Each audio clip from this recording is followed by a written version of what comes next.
Hello guys and girls, and welcome back to another episode of Seb Talks Sports, sponsored by Hoopin and Luton, the place to go to for your favourite new and vintage jerseys and apparel from all things basketball. That intro music and podcast theme was created by All-Pro New York Giants running back, now music creator and friend of the show, David Wilson. Go and check him out on all of his social media platforms at Fourstone Running on Twitter and Instagram, and his music under David E. Wilson across all good music streaming services. He's free for business, so drop him a message if you want some beats for your podcast, adverts, commercial, absolutely anything you need. Before I get into this episode, I just want to say that if you're not already following Seb Talks Sports across all platforms, then please do. You can find me on Facebook, Seb Talks Sports, YouTube, Seb Talks Sports, Twitter at Seb Talks Sports, and Instagram, where I'm primarily active. Again, it's at Seb Talks Sports. Today, I've got a brilliant guest on my show, one of the IFFHS's top 100 referees of all time, an 11-year FIFA listed and former Premier League and Football League referee who officiated the 1981 FA Cup final, the 1988 European Championships, and many other of the most notable matchups in football history. It's the one and only Keith Hackett. Enjoy. My guest today is one of the greatest football referees of all time, an 11-year FIFA listed and former Premier League and Football League referee who's officiated some of the most famous games in the sport's history. It's an absolute pleasure to welcome Mr. Keith Hackett to Seb Talks Sports. Keith, how are you? I'm fine, Seb. Delighted to be on your show. And to join all those other guests that you've had. You've got quite a formidable list of sports people. Thank you very much. Thank you very much. I'm very much looking forward to getting into it all. Yes. Lovely stuff. Okay, so as a man who's both officiated and covered the sport for the vast majority of his life, it's clear to see that your passion of the game has been there from a very young age, of course. So what are your earliest memories of watching and or playing football, and when was it that you truly fell in love with the sport? Well, I took up refereeing at age 16, so that was a young age in refereeing terms. But before that, I played, obviously, school football, and I played for a local team. I suppose, really, when I looked down at, age 9, 10, my father was taking me to Hillsborough to watch Sheffield Wednesday. And so when Sheffield Wednesday were at home, the ritual was to walk to the ground. That was about 3 miles from our terraced house where I was literally born and bred. And it was a ritual. He'd stop at the pub, or we'd stop at the pub on the way. He'd have a couple of pints of beer and I'd have an orange juice and a packet of crisps and then walk the remainder of the way. When I got to Hillsborough, usually they've always had good attendances, and so we stood on the cop. And the interesting bit was when I arrived, invariably there was a big crowd. The cop was generally full, and I would be surfed down the top of supporters' heads, passing us down to the front. So you had a good view. And I suppose really what hit home then was, I often talk about memorable games and the link. And the link was in 1979, and I'm not jumping, but I was appointed to referee an FA Cup semi-final, Liverpool versus Arsenal. And it was at Hillsborough. And I'd always wanted to be on the green bit. I'd never been on the green bit. And so I decided, my father sadly passed away.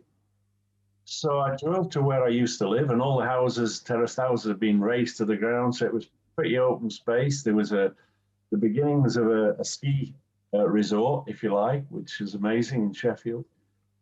And I parked the car up and walked to the ground for 3 miles, bag in hand, blazer, looking pretty dapper, passing people on the way.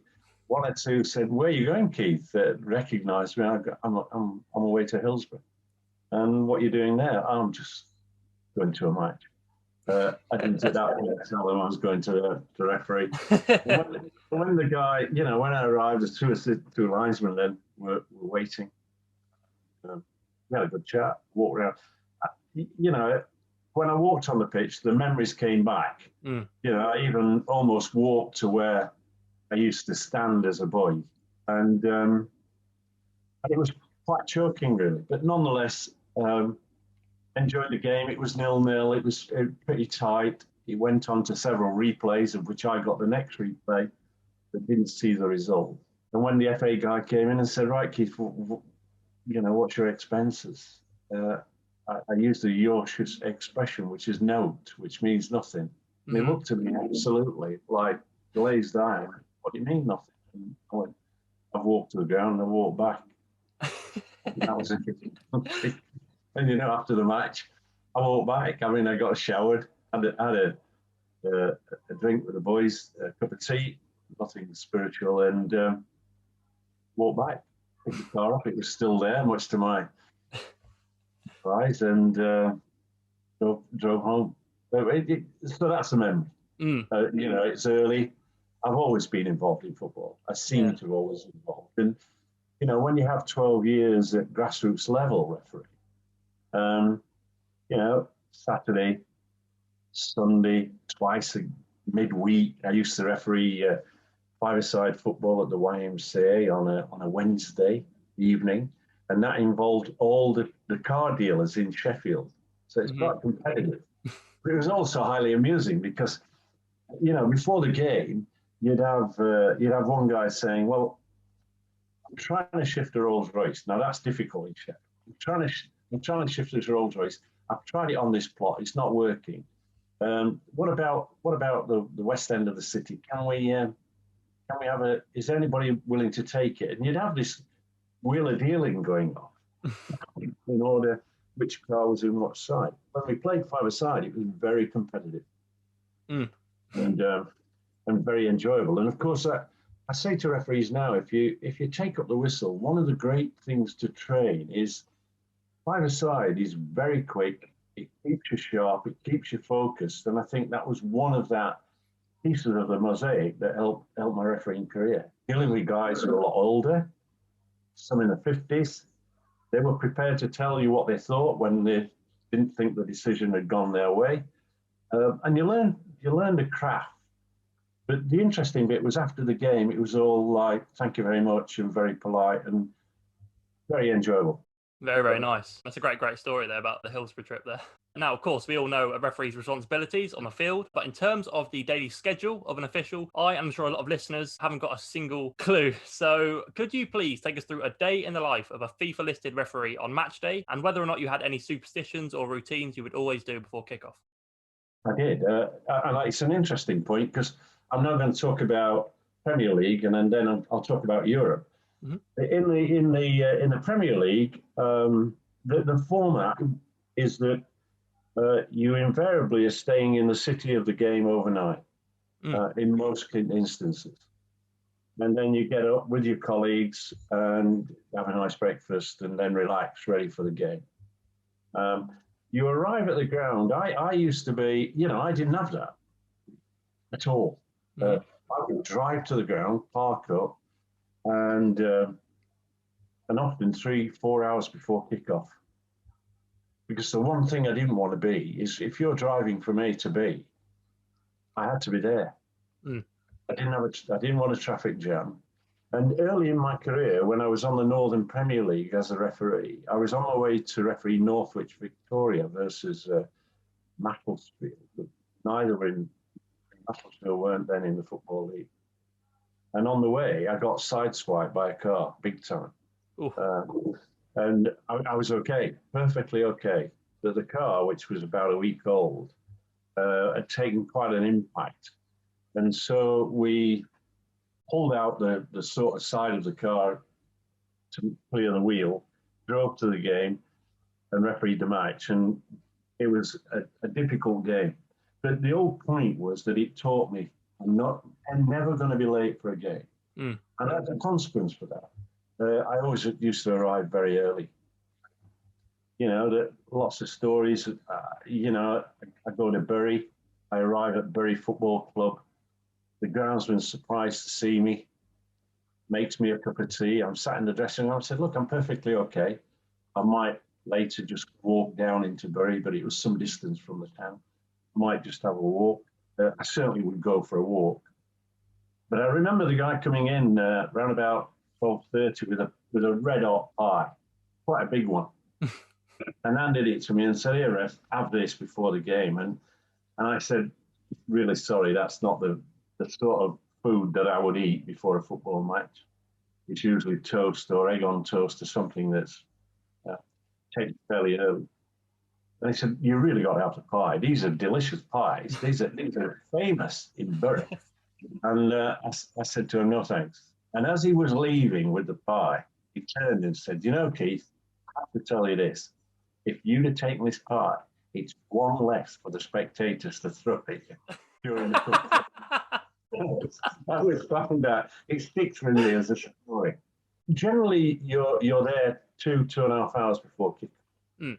And the procedure is that usually about 1.5 hours before the game, the chief steward would come into the dressing room along with the chief police officer on the day, the ground commander, if you like. And he would come in and they'd run with you through the security aspect in detail, where the away spectators are, where they're coming from, obviously, how they're travelling, any potential problems that they might see, any arrangement that you might have with regard to cancelling the game, deterioration conditions, plans or whatever, and where we would egress out of the pitch.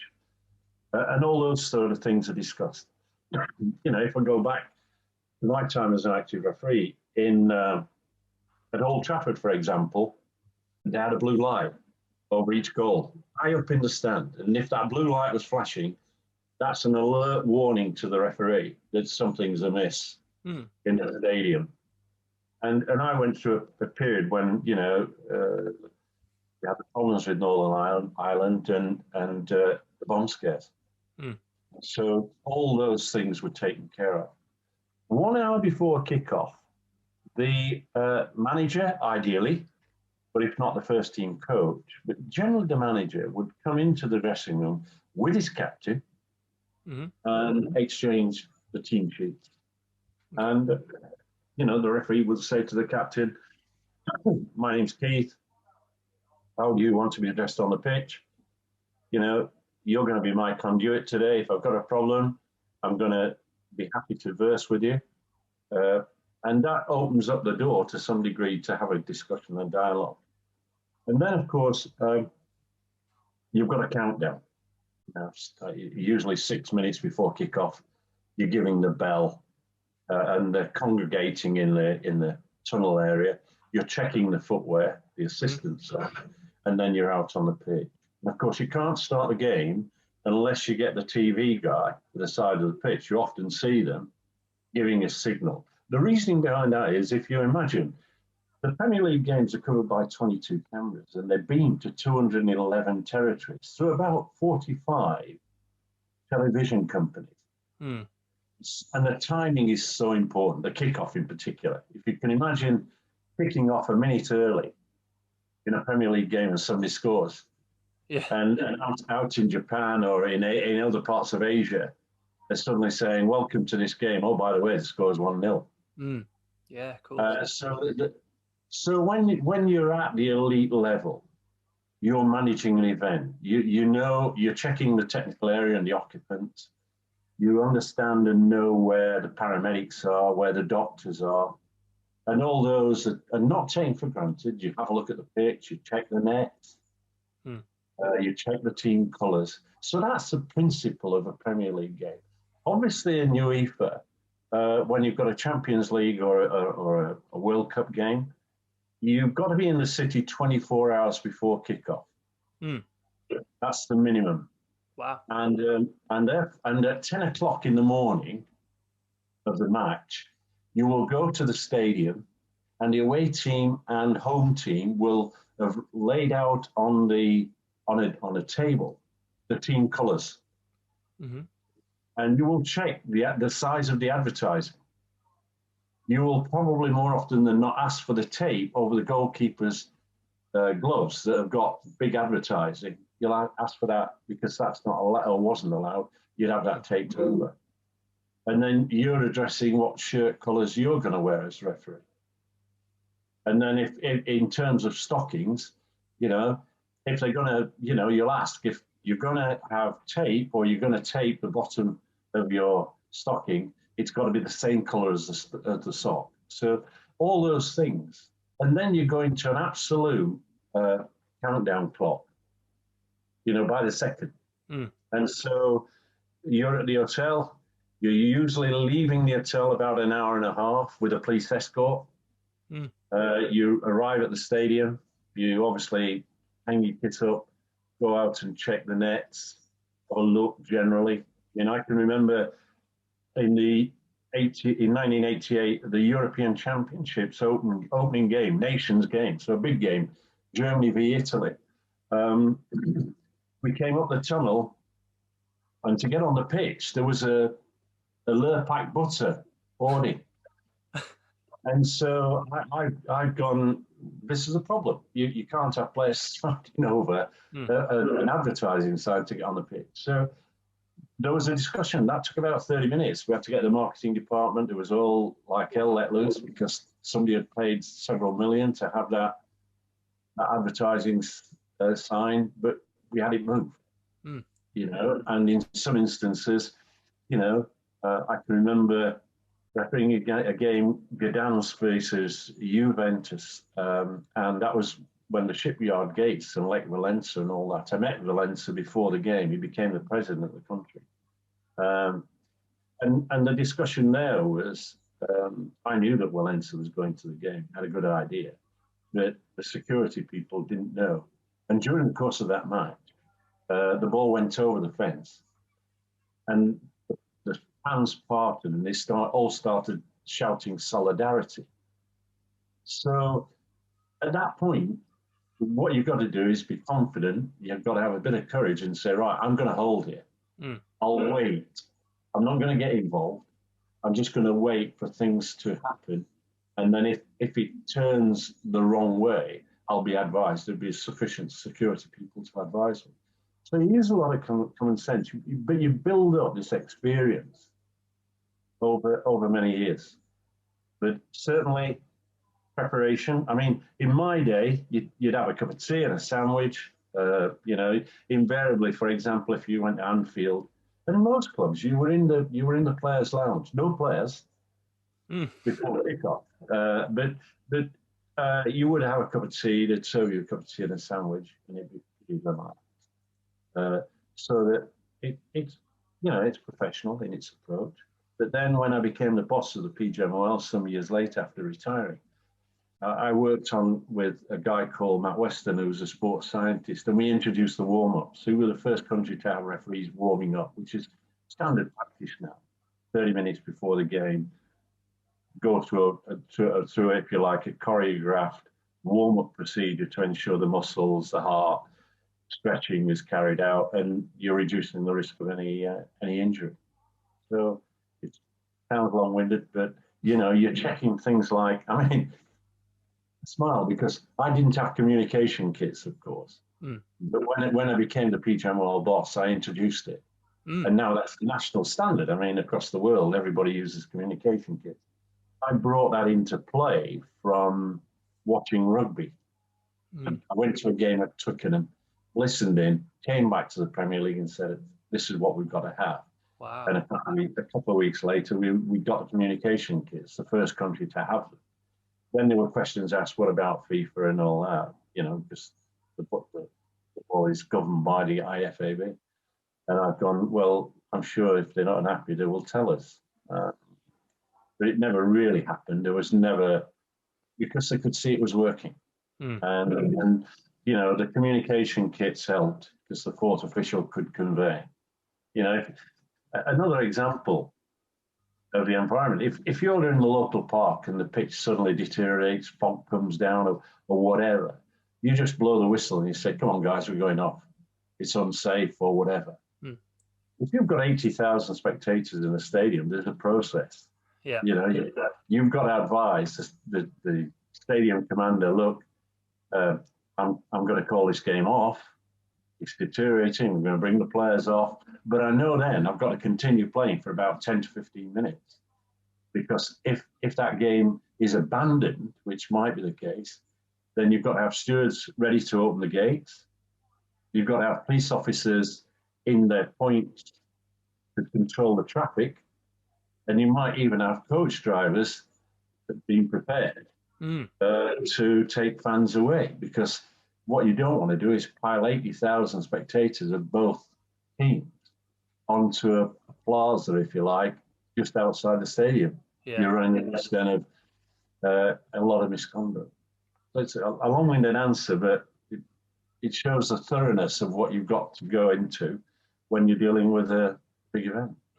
Very interesting. Some great stories there. Okay, so now while that was a description of a typical day in the life of a referee, one day that certainly wasn't like any other for you was the 9th of May 1981, of course, the FA Cup final. Tottenham Hotspur faced off against Manchester City in a matchup at Wembley Stadium that you, of course, had the honour of refereeing in front of not only 100,000 in attendance, but millions more watching at home. And because the first fixture ended in a draw, and it was before the penalty system was introduced, of course, you then enjoyed the experience once more in the replay 5 days later. So how much of an honour was refereeing that match for you, and what are your memories from that day as one of the youngest ever officials to referee the FA Cup final, just 36?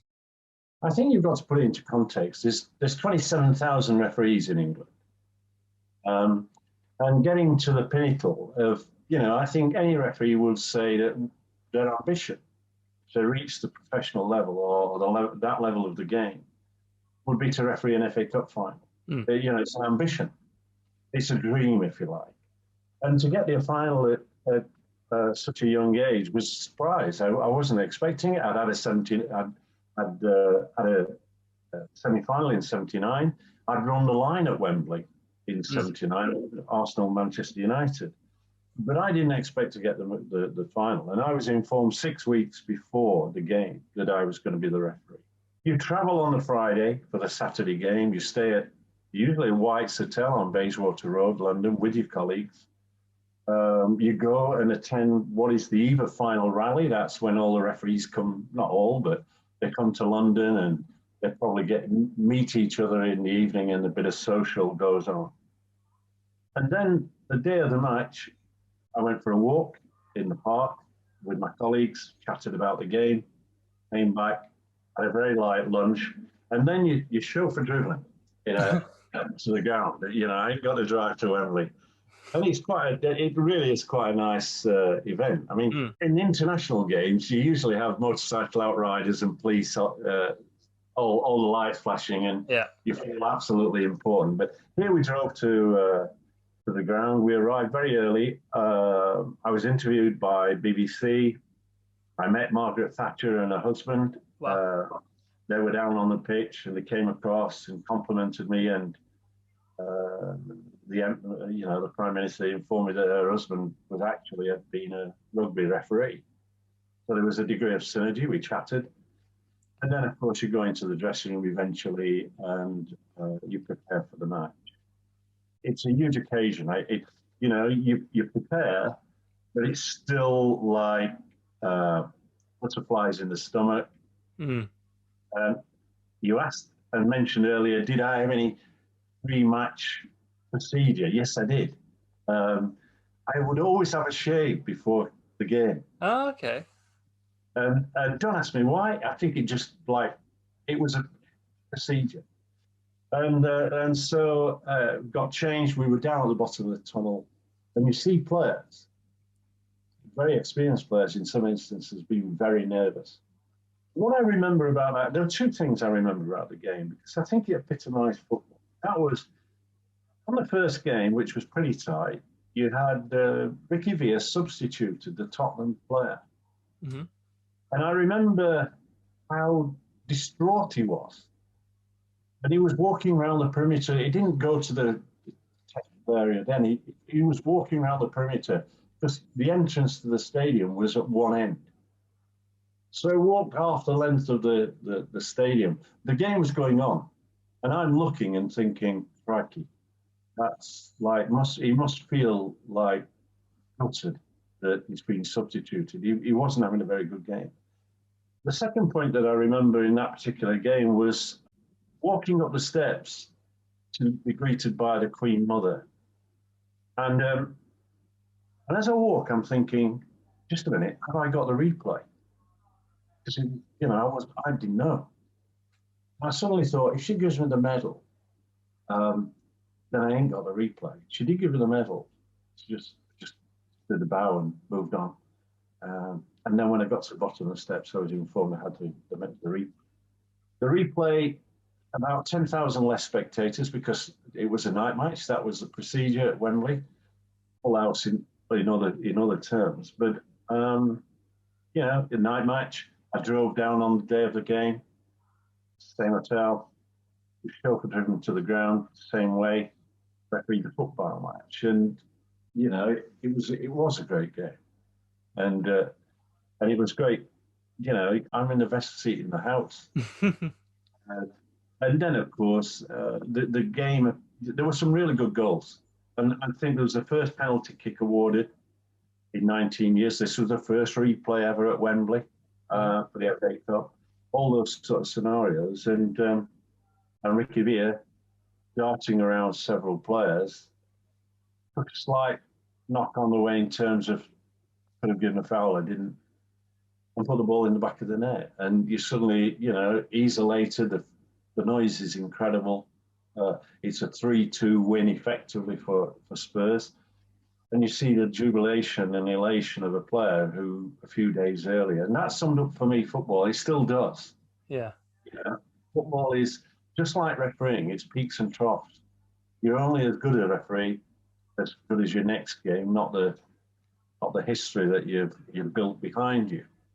And often referees aren't remembered with regard to their good games or what can be perceived as of being a conduit in such a wonderful cup final.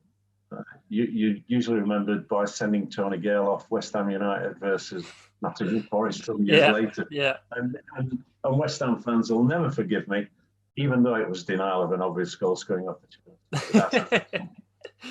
Lovely stuff. Okay, so another thing that has always truly impressed me with referees is, of course, not only their knowledge and ability to command the game, but their fitness levels. You're on the pitch with 22 professional athletes, and you have to keep up with both what's happening in the game as well as literally keep up with the players. So what kind of fitness work was a top-level referee like yourself doing on a regular basis to stay in shape? And as the game got faster and you got older, did you begin to struggle to perform as a result?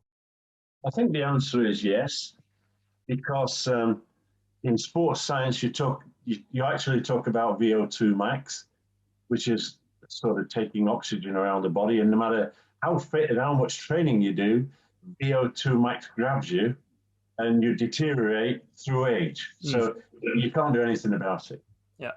You have to remember that FIFA retire referees at 45. I, at 48, was ready to retire when the Premier League was formed. And the Premier League came along and said, look, Keith, we'd really like you to do a couple of years. And so I knew then that I was going to be one of the first referees to go to 50. Remember, I wasn't a professional referee. I was amateur. I was a sales and marketing director with a company and had to work hard to maintain sales, etc. So my training invariably was locally to where I'm living now. And I would go to a football field and just run around it forever in the morning. Sometimes at 6 a.m, dark in winter, wet, muddy, and it was all endurance. In the evening, it would be, if I was going to train in the evening, I would run the distance between the street lamps and occasionally put in a sprint and then another. So I was keen to keep fit. I lived almost at the top of a hill, and therefore I had further the hill to run. So all endurance based. Yes. So when I became the boss of the PGMOL some years later, I played a part. I'd asked for referees to go professional. I'd lost a couple of jobs through refereeing. I was appointed to do New Zealand versus Australia, and after that, lost my job. So that was the nature of refereeing, commitment to the game. When I became boss of PGMOL, I employed a guy called Matt Weston, sports scientist. He was working part-time for us, doing the odd bit. Philip Dunn, the guy who ran the PGMOL before. And I brought him in and encouraged him to become full-time. And when we became full-time, we said to the referees, you're going to have a lifestyle change. We're going to measure your body mass. We're going to fitness train you. We're going to give you skill sets in terms of nutrition. We're going to tell you what to eat before games or advise you and how to recover, all those sort of issues. At the same time, I brought in sports psychologists to look at how we could deal with stress, how we could interact and improve our interpersonal skills with the players, body language, presence, communication, all those things came into play. And I went to Bolton to see Sam Allardyce one particular week. He was unhappy with an offside decision. When I went there, I was confident my guy got it right. But when I got there, I was shown Prozo, which was a product that Arsenal, Manchester United, Bolton, and other teams were using, which was almost like the FIFA game that you see now, animation, but in the top right-hand corner in the video, and then through the software program, massive backup in terms of distance, speed, distance from ball, accuracy of decisions. So I started then tabulating and had a product that gave me much more information, because we'd lived in a world of perception. The perception of he's not a good referee, he's a good referee, or whatever. And I needed to bring that to reality, because now they were employees. And therefore, having worked as a boss at the business, I needed to measure their performance accurately. And so from that, we knew that referees were running on average 11,500 meters per game. We knew that to keep up with play, they were doing a minimum 1,000 meters. That's 7 meters per second. 7 meters per second is a measurement of, say, Thierry Henry running in possession of the ball. Wow. Pace. But one of the things that we also did was we used high-speed cameras, and suddenly we realized that referees' body shape was vertical. And when they needed to go, a pass has been made, and this is all very high speed. But when a pass is made, what was happening? You could see it on the film, was the body was energizing backwards, almost like winding up as a spring before it went forward. Wow. Because the body shape was vertical. And as a result of that, we were losing 3 seconds on average with referees, which meant we were 21 meters down. Yes. 7 meters per second. So I brought in a sprint coach. I started to look at the average number of sprints of players. We at that time were about 25, and many players were 50. So we changed the regime. We had to change the training, and we had to increase the number of sprints. So it all became high intensity work. So the drift was away from endurance, part of it important, but it was then impact sprinting, explosive sprinting. And we were able to measure that very, very carefully. And at the same time, the body mass measurement. So we would, referees now do a fitness test, a FIFA fitness test. They have to go through a distance at various speeds. But for me, that was never enough. I needed to do spot checks. And so the spot checks, the referees would come in on a fortnightly basis for 3 days, 4 days, and we'd announce to them, guys, tomorrow you're having a multi-stage fitness test, and we expect this level. And we put them through it. And so fitness is hugely important. I brought in a vision scientist.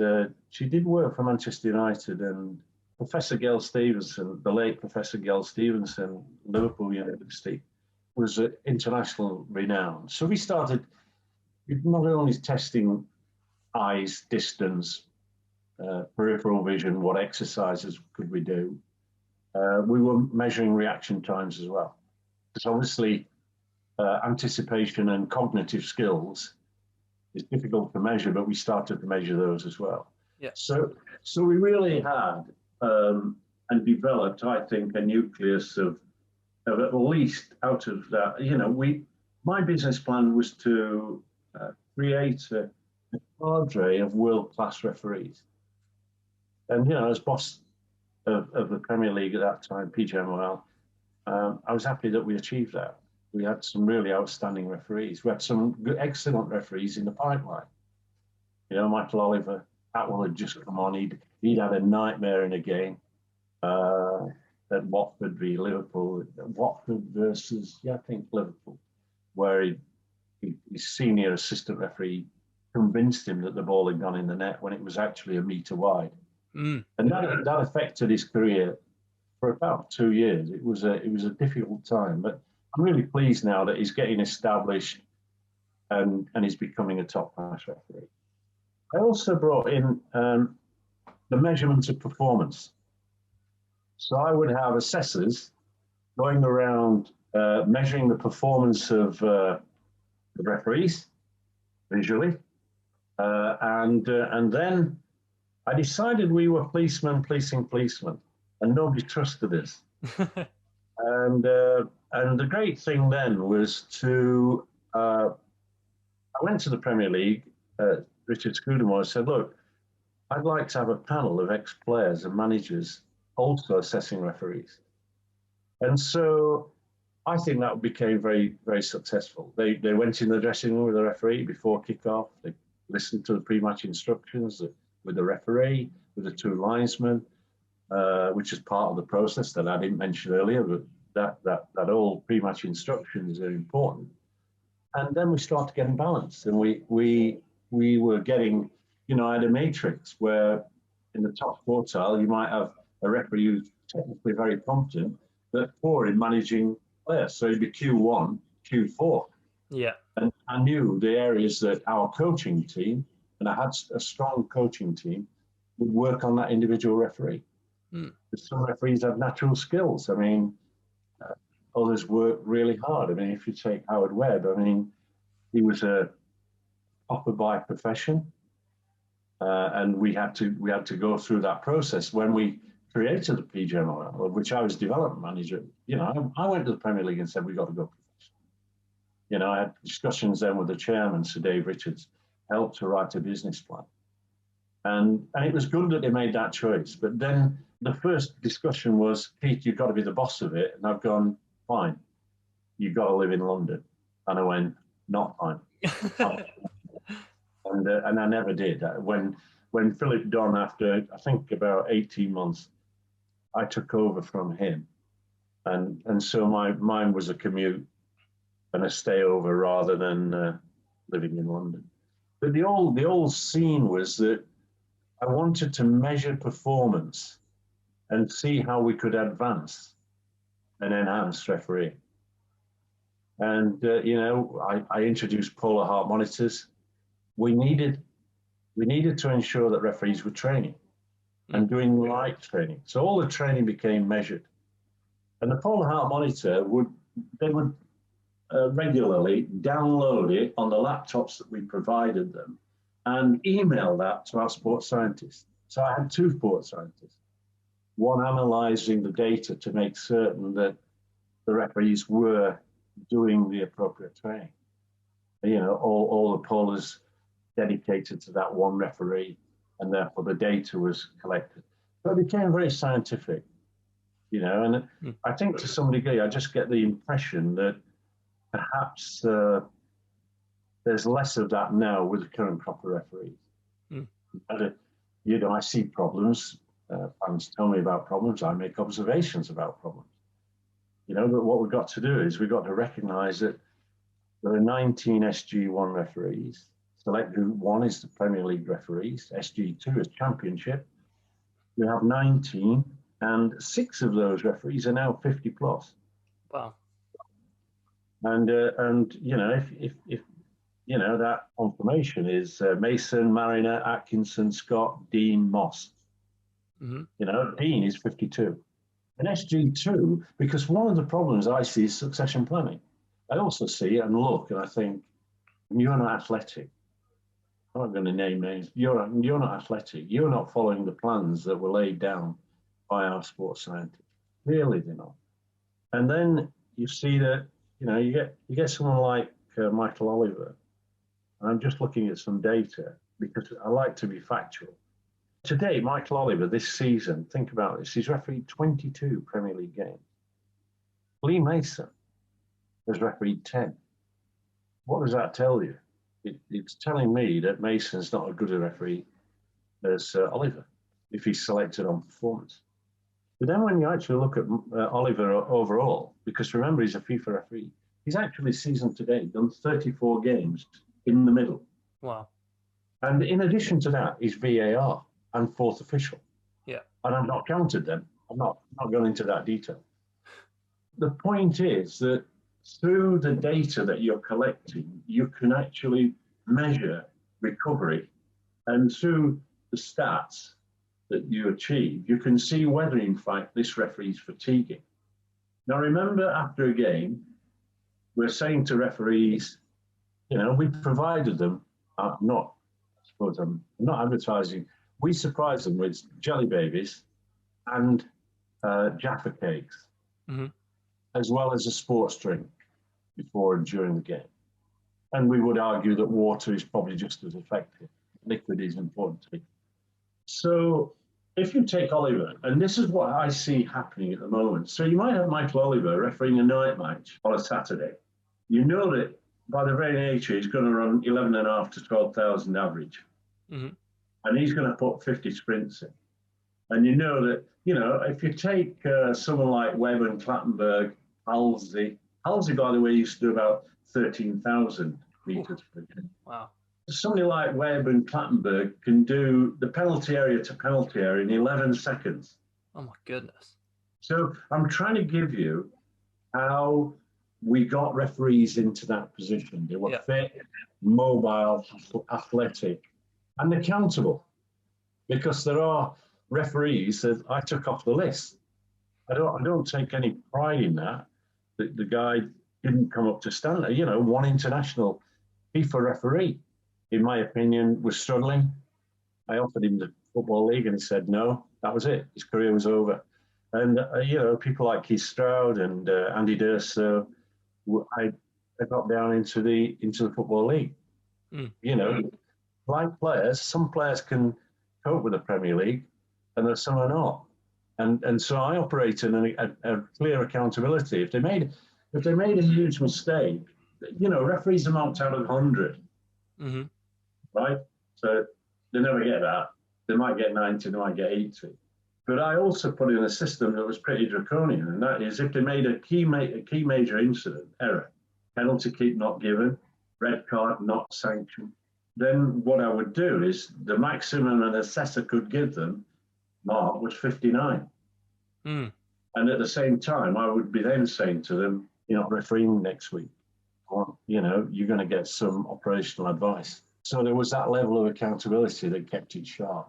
Yeah. So that aspect I felt was important. Yeah, tough. But no different to Alex Ferguson or Arsene Wenger or Sam Allardyce or David Moyes. If you're paying for a number 9, what's a number 9's job? Put the ball in the back of the net. And he's not hitting the net, he's dropped. And if he's not in the best form, you might say, well, okay, fine, he's done a good job for us. You move on. And so therefore, I don't see the churn in the current group of referees. And I see a fall off in standards and some pretty poor decision making. And I don't see accountability. So some of what I put in place, sadly, has been lost, I feel. Yeah, that's really, really interesting. Okay, so your 11 years of experience as a FIFA-listed referee, of course, not only saw you officiate matches such as West Germany and Italy's group stage clash at the Euros in '88, like you mentioned earlier, but also the semi-final of the Olympic football tournament of the same year. And of course, all of that means a lot of extensive travel. You headed to every corner of the globe throughout the 80s as your job took you all over the world, including Germany during the final years of the Berlin Wall, of course. How much did you enjoy the travel aspect of the job, and what were those particular experiences like in Germany during such a notable historical event? Yeah, for a good period of my international career, probably 50%, I was traveling into Eastern Bloc countries. In Russia, Czechoslovakia, Hungary, Poland, that I've already mentioned, and of course East Germany. And one of my first internationals was East Germany against Switzerland. And I can remember I didn't have English assistant referees, linesmen, which was normally the case. So I was going to have 2 more different international referees traveling with me.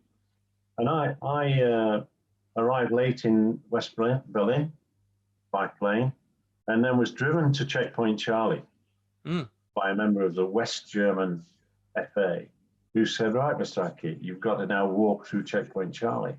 It was,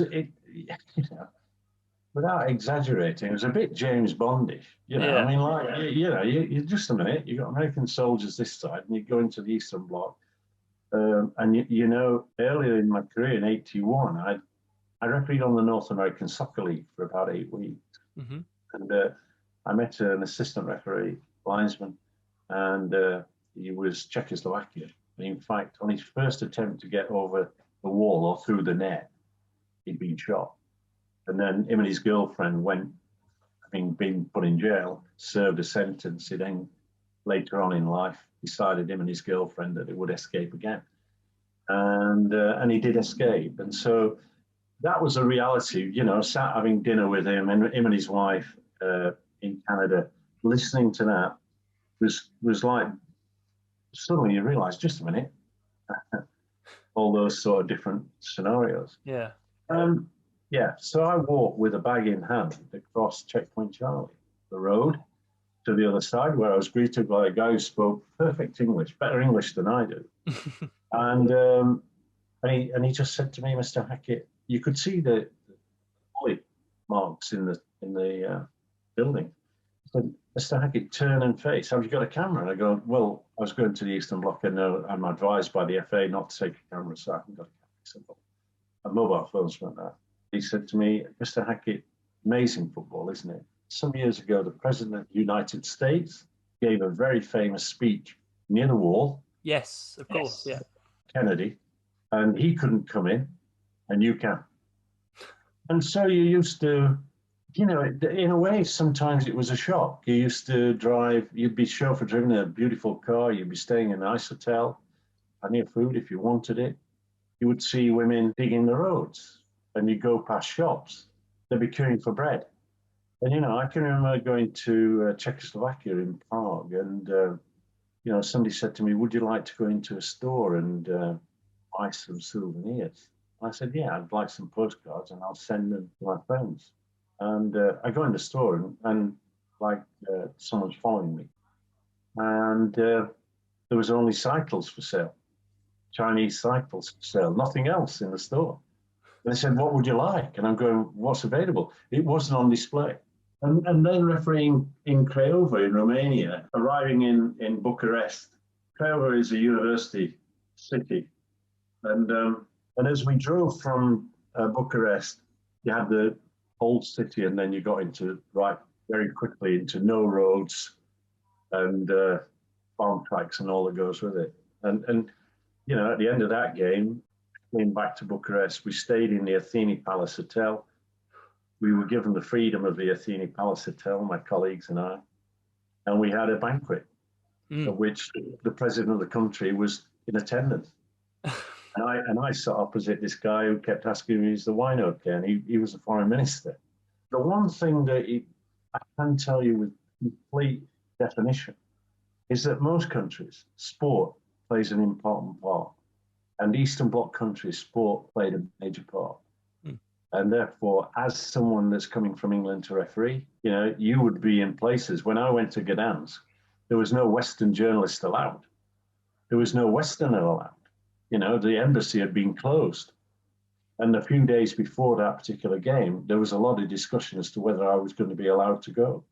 And then I arrived in Warsaw, and I then had to say to the guys, look, I can't stay in this hotel in Warsaw. They said, tomorrow we're going to drive you to Gdansk. No, I'm sorry. I have to be in the city. And I then had to contact UEFA. UEFA, the governing body, then had discussions with the Polish FA.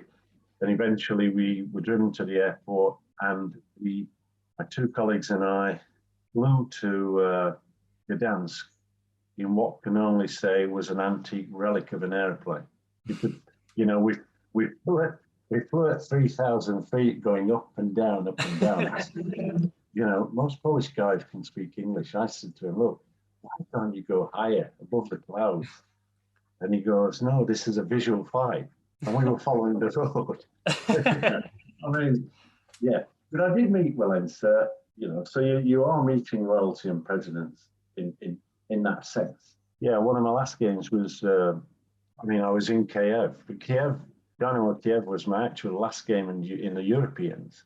And that was about a week before Russia and the nations went to a vote, where then you had the splitting up of Russia. So being in Kiev was quite interesting because they were already preparing. They were trying to find a way of buying lorries because heavy-duty lorries were the ownership of the government. And you had private entrepreneurs saying, you know, where can I buy a lorry from in England, that sort of thing. Yeah, interesting time. Yeah, very, very good stories there. I'm looking forward to sharing those. Okay, so as well as the 1981 FA Cup final, another well-remembered match you held the whistle for was, of course, that league encounter in 1990 between Manchester United and Arsenal. While the game ended 1-0, of course, the main talking point was the 21-man brawl that broke out in the 59th minute. That saw you book both Anders Limpar and Nigel Winterburn for their involvement, and both teams docked points for the melee. Now, most referees, I'm sure, have had to break up scuffles between a couple of players before, but 21 is almost unheard of. So what was your first thought when the fight broke out? And as a general procedure, how did you approach those in-game scuffle situations throughout your career? Right, I think that I learned a lot from that. We didn't have a procedure, really. It was blast the whistle hard. And because I was 6 foot odd, get in and separate. That was the style. And then, of course, it settled down very quickly, in fairness. And then I've got the consideration who I'm sending off. And I thought to myself, truly thought to myself, well, he can go, he could go, he could go, he could go. You know, how many's going to go yet? And so I'm talking you know, these are some pretty big numbers. And so I suddenly backed off and said, just a minute, 30 minutes to go, I can issue a report. And this is my thinking. As things were calming down, I can send in a report, and that's what I'm going to do. And I sent in the report. I attended a meeting. I was asked, given what I'd seen now on the TV monitor, would I do something different? I went, yeah. McClare would go as well, and there would be at least a couple of red cards, and I could see it very clearly. And you know, okay, points were deducted. But I came away from that saying I needed to have a process that was much better than the one that I had. Because when you have incidents of that nature, and referees never stop learning, even though they retire from refereeing, they never stop learning. They look and they have to. And most refereeing incidents are processed. I'll give you an example. A couple of weeks ago, I saw Lee Mason award a free kick at the edge of the penalty area. He stood over the ball and he was marching the ball out when clearly an attacking player spoke to him, stepped to one side, the ball went in the back of the net, and he's then blown again because he's realised he's made a mistake. So the reason I mention that is there's a simple process. A player can have a quick free kick.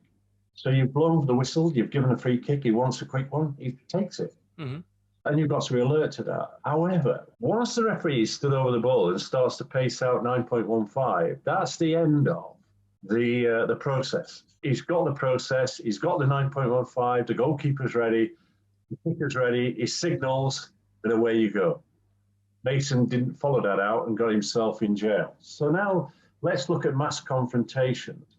If you ever got time, take a look at the Charity Shield game between Chelsea and Arsenal in 1996, where Howard Webb was the match referee. What he had was, in about the 90th minute, he had two players clash. And then there was a coming together of mass confrontation. The principles that we laid down and agreed was this, that in mass confrontation situations, the referee blows his whistle hard, stands clear, and makes note of what is happening. The two assistant referees, the one nearest comes on pretty quickly, and he's observing the situation. And then the guy, probably hopefully at the technical area, comes on later. The one from the technical area is looking at any runners. So if the goalkeeper's come from a distance, he's blocked him, and he can bring that to the referee's attention. So now the procedure is, having got it calmed down, the referee will go through which red cards he needs to administer, and he does those.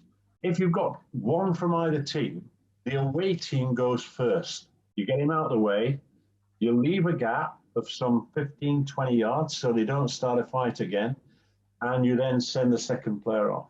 You then ask your assistant referees if they've seen any red cards. If they have, then you've got the third player to send off. Finally, you've got your yellow cards and you administer those if you have to. So that's the procedure. And if you look at that 1996 final Howard Webb, you'll see that process carried out absolutely spot on.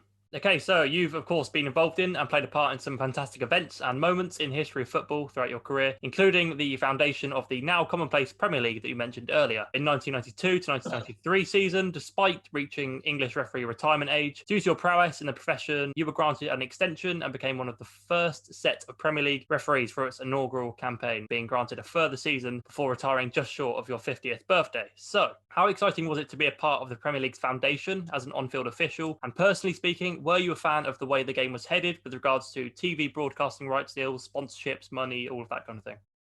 Well, I was a referee, and even when I was a professional referee, I still refereed at grassroots level. So I got the challenge of, say, Liverpool, Manchester United one evening, and maybe the following day, 2 pub teams at grassroots level. In reality, give me a game and I'd referee it. And so, yeah, what we saw was additional pressures because we were traveling from one end of the country to the next. We got that flow, of course, an increased number of overseas players coming in, world-class players, added to already some outstanding players. Television exposed our errors, and that got greater. I mean, we'd moved from an era of match of the day and you might get 10 minutes of your game to whole games being covered by television and huge amounts of money. And perhaps in those 2 years, I was there to help the league bed in. I was pleased with that. And in fact, to be honest with you, having done two extra years, they wanted me to do another. But I did Liverpool. I did Manchester United v Liverpool and decided almost that morning that I was coming up, that was going to be the last game I'd refereed. I'd made that decision, and it was the right one at the time because I think the game was getting quicker, players were more skillful, and as an amateur referee in a professional environment, I was getting caught out, speed, distance, and all that goes with it. And so it was inevitable that when I started to chat to the chairman of the Premier League that we needed professional referees, that we would move in that area. And I think that was exactly the right move. I've talked about what I think is, peaks and troughs in refereeing standards. I think at the moment, with the majority of referees in the Premier League, we're in a bit of a trough. I think we've got an aging population. We don't seem to use the young guys coming on, And when I look at the succession plan, at grassroots level and semi-pro level, I see some outstanding referees.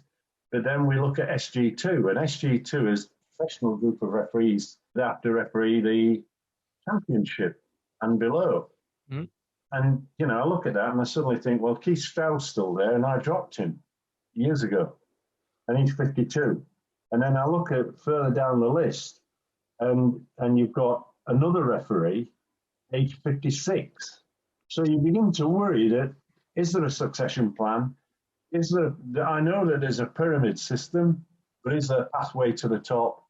And, are the people running the organisation strong enough to make the changes? And some of those changes are tough. And now I'm reading that Mike Dean, who is refereeing quite well, is likely to have another year. So he's going to be 53 next year, refereeing on the Premier League when the season starts, the new season. So I think generally from it was impact. I think that what impacted on referees more than the Premier League, okay, the exposure to the media and the like, was the fact that the laws of the game were changed and they brought the pass back, as everybody knows, as a pass back rule. And that suddenly increased the speed of the game by about 40%. Wow. You can clearly say, whoa, that's really a major impact in the game and impacted massively.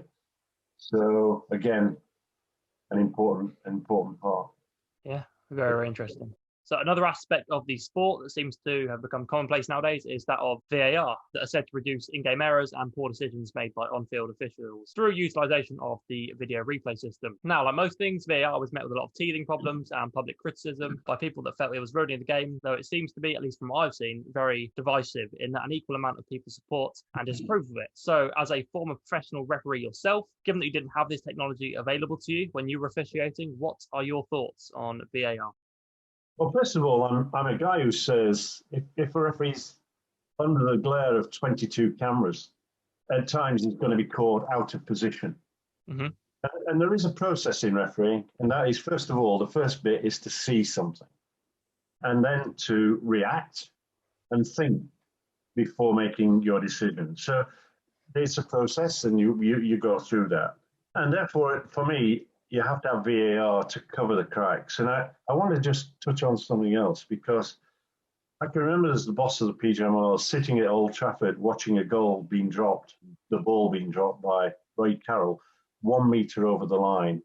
Some months later, I went to the Premier League summer conference to put forward the need for goal line technology. I then worked with Hawkeye closely to develop goal line technology.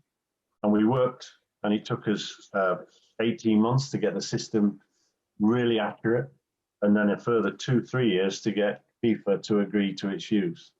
Mm. And the basis of Hawkeye is to take away the human element, to go through a set software package that's calibrated before every game, and you're operating with 7 cameras around each goal at 500 frames per second. And I make that observation because I'm going to return to it shortly. If I look at the introduction of VAR by the Premier League, the PGMOL, it's been a disaster. Mm-hmm. And the reason it's been a disaster is they've not bought into it. The first year of VAR being in operation around the world, the Premier League, the prestigious Premier League, decided they wouldn't have it. So they allowed other countries to have it for a year, and in that year, lots of countries learned quite a bit and adjusted. And they worked very strictly to the VAR protocol. And the VAR protocol said that they wanted a monitor, pitch side monitor used, in order that the referee retains the decision, particularly when you consider that a lot of decisions made by referees are subjective. So what did we do in the PGMOL and the Premier League? Well, yeah, the monitors were there, but the boss said, we're going to use them sparingly. Well, out of 380 games, they were used twice. That's not sparingly, that's not using it. So for 2 years, the first 2 years, has been a massive struggle for all sorts of reasons. First one, do they use the monitor, don't they? And they should, and it's improving. Should a referee, when he views the monitor, be allowed, or should I dare say, stick with the original call that his colleague might have thought was wrong? Sure he can. But I think they've abdicated the responsibility in many instances. So I think the protocols they've not been running to that I've seen in other countries. Then we have offside. And when we come to offside, we've got the lines and we've got the process. And we're making decisions on a frame that somebody selected. A frame from a camera speed of 50 frames per second, not 500.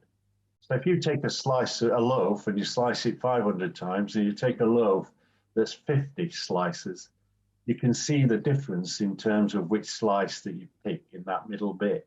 Mm-hmm. And you could be selecting one that suits the case and the argument. It doesn't give you the full picture. So I'm not happy personally with how they're currently operating on offsides. And this is not just VAR. I think the law itself needs to be changed. Now we get down to the people involved, because it ain't VAR that's the problem. It's actually the people. When we look at the referees and we say, right, we're actually using referees who could be refereeing the night before, fatigued, involved in a big decision, a controversial incident, and the following day they're VAR. And they've still got the dregs, if you like, of what's happened in the previous game. Or you may be in the middle, the most experienced referee, like Martin Atkinson, former FIFA international referee, many years on the Premier League list, very competent official, and his VAR is someone who's had 3 or 4 games in the PGMOL, Premier League. Now, there's a problem because I think the relationship between the referee and the VAR could be adrift. The youngster saying, or the new boy on the block saying, I don't want to interfere, he's got to be right because he is who he is. And then more recently, I was very shocked a couple of weeks ago with the revelation in the Sun newspaper where, one of my former employees, Mark Elsie, a guy who's still in touch with many referees on the Premier League, I'm not, advises in the newspaper that, on one occasion, the VAR wanted, as a referee, wanted to advise the referee that there might be a penalty kick, and some technical expert with no refereeing experience suggested to him that he shouldn't do that. So all of a sudden, you've got an analyst refereeing the football match. Yeah. So there's those aspects. Now, the other aspect is, I think you've got to ensure that you've got one hand in the back of the referees to remain that they're sharp, because I think that what I've seen so far is that VAR is making the referees lazy. And I listened to Nigel Owens, the former famous rugby union referee, of course, who uses the TMO, and of course, hey, that's another game, because I'm in favour of the big screens. I'm in favour of the referee being listened by the spectators, being able to hear what's going on. Because it works in rugby, no reason why it shouldn't work in referee. But he talked about the early years of TMO, and he used an analogy of a tightrope walker and said, well, think of a tightrope walker, he's got no safety net. He's sharp, he's focused, he's on that tightrope, he doesn't want to fall off, because if he makes a mistake, he will. Well, what about the tightrope walker that's now got a safety net? And if he falls off, he bounces in the net, he's okay. He becomes sloppy and lazy. And that's where our refereeing is with VAR. I could go on at length. I've seen decisions where, I saw an incident involving Harry Maguire. Referee didn't give a penalty kick. It was a clear penalty kick. Maguire had got the player almost in a headlock. So you expect VAR to come in, and VAR doesn't come in. And you say, what's going off here? Has VAR gone out for a cup of tea?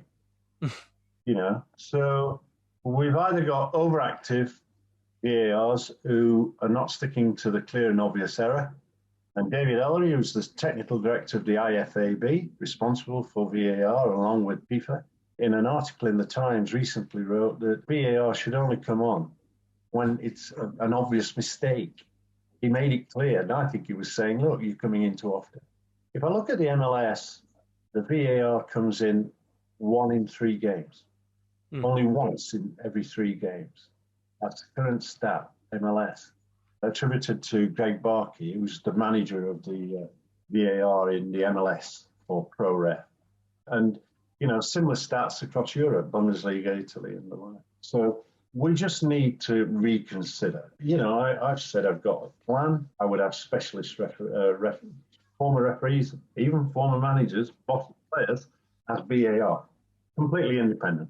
Sit there, they watch, they advise the referee that it's a doubtful decision, have a look. And the retention of the decision is with the referee. I would train them. I would make them accountable. Currently, I think it's a hot potato. Who blames who? It's the referee in the middle that gets the can and the stick, not the VAR guy, his colleague, who's sat in a room in Stockley Park with screens in front of it. Yeah, rugby, I think, have got it absolutely nailed on. And every time I watch a rugby game, I just think, if only football could have a system like this. And I think what you were touching on earlier about the communication packs, the fact that you brought that from rugby, I find very interesting. Okay, so most younger fans of football tend to idolise their favourite players and teams as opposed to the on-field officials, but referees, of course, play a crucial part in the game because without them, as I learned during my sporting youth, there is no game. So I'd love to know, do you have any advice for the younger people listening to this that are wanting to get into refereeing and officiating, and what great things about refereeing are there that should encourage people to give it a go? I think that if you look at a player plays during a game for 90 minutes and there's 22 of you. Just divide 90 by 22 and it gives you the amount of time that you might get on the ball. A referee, before kick-off, after kick-off, during the game, he's involved the full 90 minutes with his colleagues. There are challenges. You're developing your personal skills. You're developing your knowledge of the laws of the game. We never stop learning the laws of the game. We learn how to manage players. We can spend a bit of time as we move up the ladder, stargazing a bit, because we're suddenly, in my career, I'm suddenly, I'm sharing the field with the likes of George Best initially, Maradona, Bettini. I can tell you that, Carlos Alberto, Franz Beckenbauer. The most favourite player was a hero, was Derek Dooley, who was Sheffield Wednesday's number 9, who sadly lost his leg at a game at Preston through gangrene. But then I always used to admire Kenny Dalglish. I went to a soccer school in Canada with Gordon Banks and Paul Sturrock, and I watched Gordon Banks, 1966 World Cup final referee, spending long days teaching kids how to be goalkeepers with massive enthusiasm and great communication. So it almost becomes a disease when you referee. You have a whistle and you've got your kit and you get massive amounts of enjoyment. It's changing, and sometimes it's changing for the worse. This is why I'm saying I put pressure on at the top level, because I want everybody, if they wish to aspire to referee a World Cup, I want everybody, if that's their ambition, to do whatever they want in relation to, if it's the parent who's refereeing just because their son plays and he gets some enjoyment, let's try and hold on to him. When his son moves on to school or higher level, let's hold on to that guy or girl as a referee. The enjoyment is enormous. There's nothing more, enjoyable than coming off being a facilitator of the game where you've had involvement and the game's gone well, and people come up and shake your hand and say, thank you very much. And there's a tough side, I think current referees, because of what people see on television, the game at grassroots level is much more difficult to referee. So what you have to do is, you should join the Referees Association. And I think the Referees Association has some work to do to move forward. But I've got a colleague here in Sheffield who's set up a new branch, if you like, to do all the training online and capture more kids and people and give that sort of flair. I can remember my first meeting at the RA at the Grand Hotel in Sheffield. It's no longer there. And I walk into that room and sat opposite people I've watched on television. George McRae, who refereed a World Cup final. The speaker that evening was Ken Aston. And it was amazing because years later I worked for a Romford-based company, and I would spend time in a hotel in Brentwood in Essex. And I was invited to become a member of the Romford RA. The chairman was Ken Aston. The first guy I heard talk about refereeing. And I got to know Ken quite well. He was the guy who invented red and yellow cards. He'd had the difficulty in the 66 World Cup when the referee wanted to send off Ratin of Argentina. Again, you can see it on YouTube. And because of communication, couldn't get a message across to the player. The player was reluctant to leave. And a couple of years later, he thought of this idea. He stopped at a traffic light with his car driving home, and he suddenly went, that's it. Wow. Red and yellow. And as a result, red and yellow cards were introduced in 1970 into the game. So, as a means of communication. And what was interesting was when we first had red and yellow cards, the yellow card was rectangular and the red card was oval in shape. Well, I asked the question, why can't I have a rectangular red card? They go, well, this is if any player's colourblind. Yes, of course. And you see now the red and yellow card that's rectangular. So again, things that are introduced drift and don't continue. Keeps you fit and healthy. It's a hobby. If you're in a university and, money's tight, you got a Sunday or Saturday free, why not referee? You get paid. Yeah. A referee now at the Premier League gets 100,000 plus. Ooh. If Michael Oliver is refereeing a Champions League game, he's getting 5,000 euros. My goodness. That's how things have changed. I can remember doing my early games and I was getting less than 50 pence. Wow. in perspective. You know, when I refereed a cup final, the guy came in before the start of the first game and said, right, Mr. Hackett, you've got a choice to make. It's a gold medal as a memento of this great game, or your match fee of £35. And because I did the replay, the guy on the Thursday said, obviously you keep your medal because that's been presented to you. And here's a check for £35.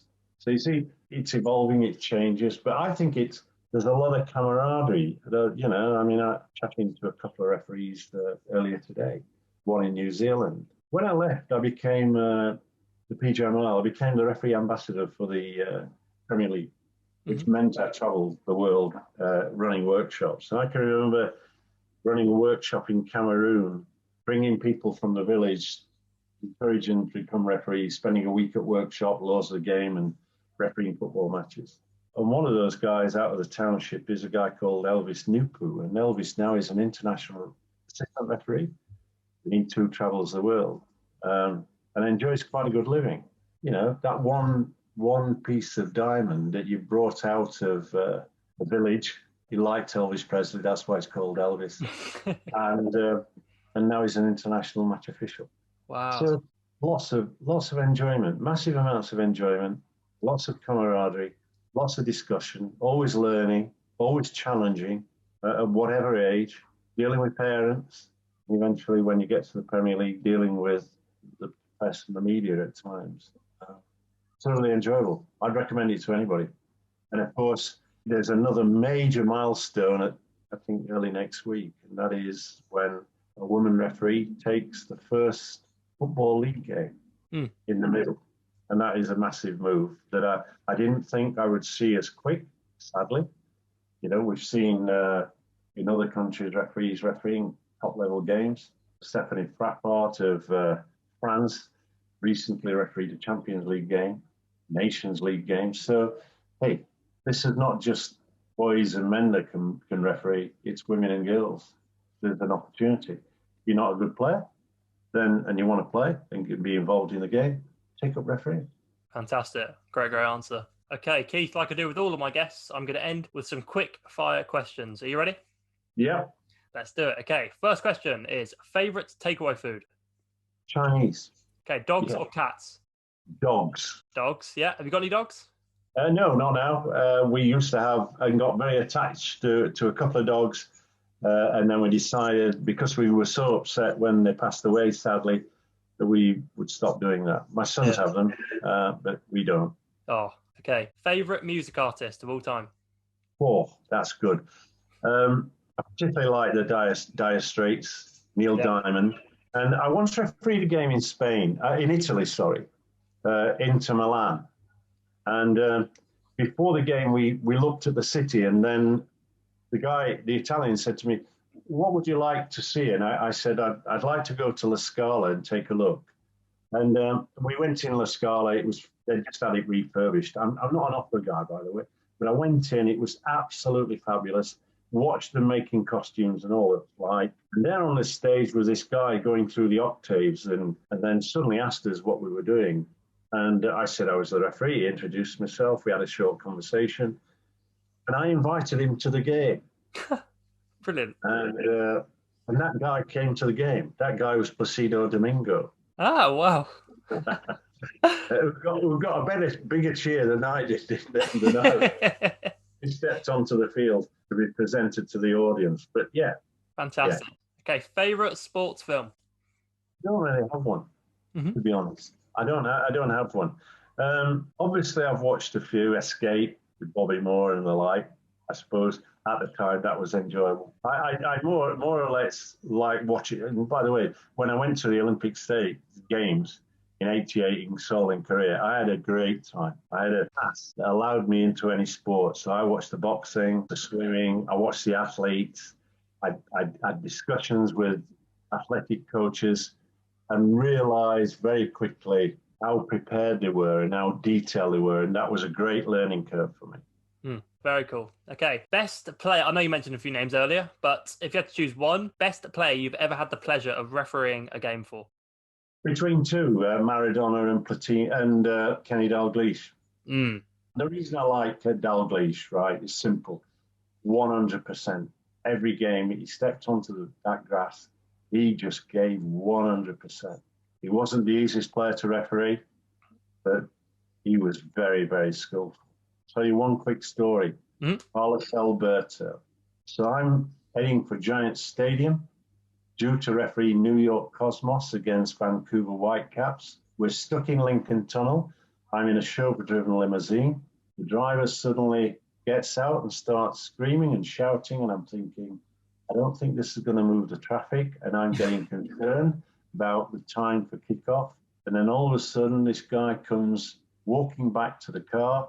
He's got a pair of boots in his hands. He sits in the side of me in the chauffeur-driven car. And that guy was Carlos Alberto, the Brazilian captain who some time earlier had lifted the World Cup. I have to tell you that 400 yards approximately from the stadium, I asked the guy, could you stop?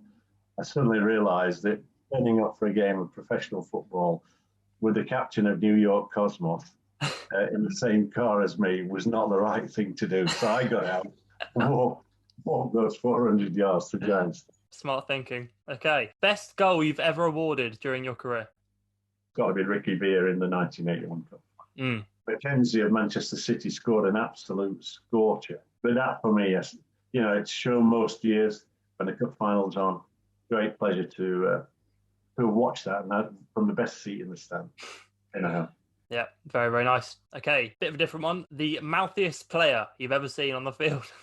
Brian Robson. I can tell you, I think they were playing, I forgot what they were playing, but it was Christmas time. And I pulled a cracker with a plastic whistle in it that was very small. And I'm at Old Trafford, I'm shaking hands, Robson comes up. I've got to tell you that not a short time before, a few months before, Robson had been knocked unconscious, and I helped to pull his tongue to clear his airway. Wow. But that's another story. And so we shake hands, and for a bit of light relief, I said, this is my whistle, here's yours, and handed Robson a small plastic. He wasn't amused. Brilliant stuff. Okay, the most respectful captain you've ever met during the coin toss and in the game? 2, Steve Perryman and Paul Power. Nice. They were the 2 captains at the FA Cup final. Usually respectful. I mean, I refereed them in other games as well. Brilliant professional players. Brilliant professional players. Fantastic. Okay, the most cards you've ever handed out in a single game? Probably 3. 3? Wow. Well, I mean, I proactively managed rather than card.